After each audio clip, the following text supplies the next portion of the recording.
Mapagpalang araw mga kataba. Yan, tinataktak ko lang yung ating tinidor para hindi pangit tignan nakababad dyan. Magluluto tayo ng ating simpleng luto. Pag ganito wala na tayo masyadong stock. Yan, nagbubukas na ako ng ating delata. Yan, biglang umulan. At biyaya naman tong ating delata. Makikita nyo mga kataba. Maraming biyaya yung dumating na ating mga canned goods. Marami itong mga kataba. Iba't ibang klase ng dilata. Ayan yung ating, syempre, magpasalamat tayo sa ating mga blessing na natatanggap. Meron tayong bawang, sibuyas. Igigisa ko sa ating patatas. Ang ating corned beef. Mapapansin nyo may egg. Naglagay ako ng 3 large egg. Nasison ko na to ng salt and pepper. Konting salt lang kasi may lasa na to itong ating corned beef. Kasi gagawa naman ako ng egg roll. Magbabawas tayo after nating maggisa. Na salt and pepper tsaka konting pampalasa na Ajinomoto. Ayan. Ilalagay ko na yung ating sabay na bawang sibuyas. Ayan.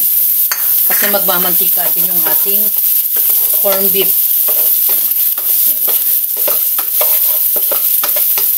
At maliliit lang naman yung hiwa ko sa patatas. Kaya hindi ko na inuna na i-fry yung ating patatas. Ayan.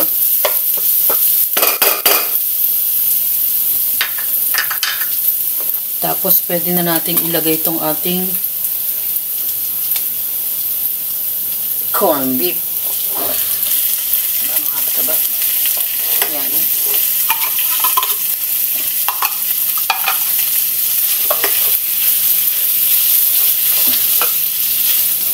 Kahit nga hindi lutuin na mga kataba kaso maglalagay ako ng ating egg roll. Lumalasa yung corned beef. Kasi syempre iba-iba yung pagkagagawa dito sa atin at sa abroad. So yan. Pabayaan muna natin dyan. Yan. Maglagay tayo ng paminta.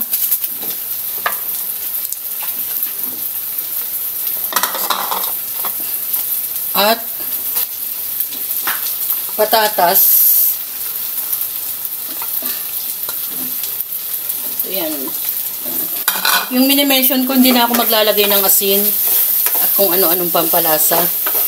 Kasi, tinikman ko yung ating corned beef. Hindi niya na kailangan ng asin dahil malasa na siya. Baka umalat. Tsaka ng MSG. Hindi na rin ako naglagay. Ayan.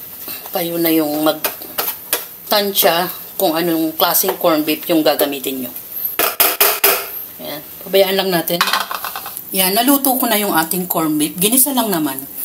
Tapos, kumuha ako dito ng 2 kutsara. Kasi ito yung, para paiikutin naman natin dito sa ating pinainit na kawali. Hindi kasi ako masyadong naglagay ng mantika para hindi masyadong magmantika din. Yan. Yan. Kalat muna natin siya dyan bago natin siya siguro mga 2 roll lang to. Pabayaan muna natin siya dyan maluto. Saka tayo mag-roll uli ng isa pa. Na-i-roll ko na yung una. Ilagay naman natin yung pangalawa. So, yung mini-mention ko, tingin ko 2 lang.